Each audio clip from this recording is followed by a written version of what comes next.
শ্রীকৃষ্ণ বলেন, আগামী দিনগুলিতে যে মানুষ সফলতা পাবে তার মধ্যে এই 5টি লক্ষণ অবশ্যই হবে।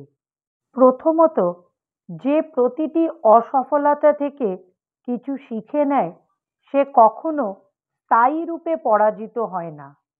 দ্বিতীয়ত, যার দৃষ্টি নিজের লক্ষ্য থেকে কখনো সরে না তার জন্য রাস্তা স্বয়ং খুলে যায়। তৃতীয়ত, যে বিনা আওয়াজ করে ক্রমাগত কর্ম করে যায় সে একদিন সব থেকে উঁচুতে পৌঁছায়। চতুর্থত, যে রাগের সময়ও সংযম হারায় না তাকেই সত্যিকারের বিজেতা বলে।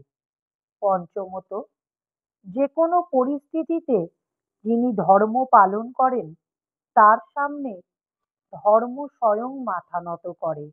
রাধে রাধে।